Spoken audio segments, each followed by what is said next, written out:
Alrighty. Look at that Christmas tree behind me.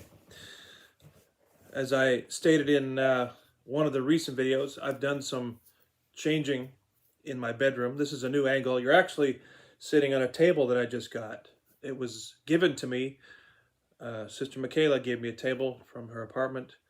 Her mother and I went over there today to help out with some things, and she had a table, this little, I don't even know what kind of table. It's almost like a corner table or something. It's almost 3 feet long, and it was sitting in the corner. She didn't want it anymore, so she asked me if I'd take it. I said sure. So I don't know if I really have room for it in my bedroom, but we're sitting here in front of my futon, and I thought I'd try a different camera angle. I'm always, as you guys know if you've been following along, I'm always trying to get a fresh new look for these videos. I never want them to be redundant or look exactly the same. That's why you see all these crazy shirts that I wear. You know, this one says "Hello World," and the bedroom actually looks quite a bit better. I wish I could pan around and show you, but I'm sure you'll see it more and more as we continue doing videos. So it's Tuesday night now.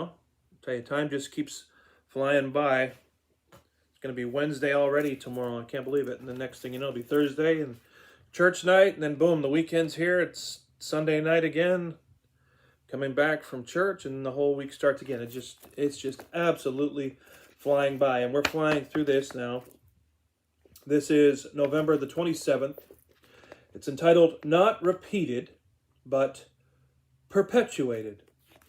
And we're going to take a look in Acts chapter 2. So we'll turn over there. And in verse 4, Brother Benjamin just messaged me as I was starting up this video. That's funny. I just said the other day how he's not done that for a while, and boom, he went and did it. I'll have to tell him. He'll get a good chuckle out of that. All right, Acts 2:4 says, "And they were all filled with the Holy Ghost and began to speak with other tongues as the Spirit gave them utterance." We've read there before on videos, but let's go to Acts chapter 2. I'll decide how many verses we shall read there, and then we'll go on and we'll see what we see.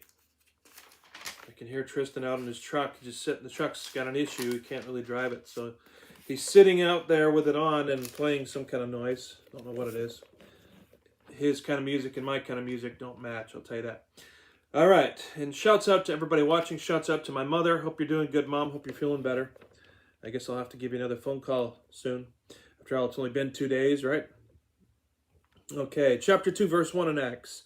"And when the day of Pentecost was fully come, they were all with one accord in one place. And suddenly there came a sound from heaven as of a rushing mighty wind, and it filled all the house where they were sitting. And there appeared to them cloven tongues like as of fire, and it sat upon each of them. And they were all filled with the Holy Ghost." Every single one of them that was there, all filled, because they were all there in one accord and one mind, waiting for the same thing, praying for the same thing. "They were all filled with the Holy Ghost and began to speak with other tongues as the Spirit gave them utterance. And there were dwelling at Jerusalem Jews, devout men, out of every nation under heaven." See, the Jewish nation had been scattered. If you know your history from the Bible, you know there was the captivity. They were taken away to Babylon. And of course, I'm sure from there, some on the way back to Jerusalem, perhaps some stopped in certain places and said, "Hey, I'm happy here. I'm not going back." And eventually they migrated to other places. So that's what it says here. "And there were dwelling at Jerusalem Jews, devout men out of every nation under heaven." Now, there was no America back then, no Canada, no England. "Now, when this was noised abroad, the multitude came together and were confounded, because that every man heard them speak in his own language." Now, when I said there was no England, of course these places were there. They weren't known as these things. America had people living in it, and England had people living in it, but not as it is today. Verse 7, "And they were all amazed and marveled," because they're hearing the disciples speak in tongues, right? "They were all amazed and marveled, saying one to another, Behold, are not all these which speak Galileans? And how hear we every man in our own tongue, wherein we were born?" And then it goes through the different places these people live in. Parthians and Medes and Elamites and the dwellers of Mesopotamia and Judea and Cappadocia, in Pontus and Asia, Phrygia, it has syllables in here, so it's different for me. Pamphylia, in Egypt, and in parts of Libya, that's northern Africa as well, and Cyrene, and strangers of Rome, Jews and proselytes, Cretes and Arabians, we do hear them speak in our own tongues the wonderful works of God. You see, the Holy Ghost knows every human language. I've heard testimony of people, of a man speaking in tongues in one service, and an Asian man came up and said, you spoke fluent in my language. I'm not sure what it was. There are people who believe that speaking in tongues is supposed to be in human language. Your personal prayer language is not a human language. That would be the diverse tongues of 1 Corinthians chapter 12. I heard somebody, I won't say who it is, but there was somebody who once said, well, my tongues are English. No, they're not. Sorry to tell you. Your speaking in tongues is not English. It might be if you're over in another country that doesn't speak English and you're speaking in diverse tongues, you might speak in English. That's possible. But for a native English speaker to say that they're speaking in tongues that is English, no. I do not agree with that. All right, let's stop there. You get the point. The Holy Ghost came. The people got full immersion of the Spirit, speaking in tongues. They had power. So again, this is called not repeated, but perpetuated. Tozer says, I do not believe in a repetition of Pentecost, but I do believe in a perpetuation of Pentecost. And there is a vast difference between the two. Pentecost did not come and go, but Pentecost came and stayed. That's what we believe. That's what they teach at our church. And for those of you who didn't know, I attend an apostolic church.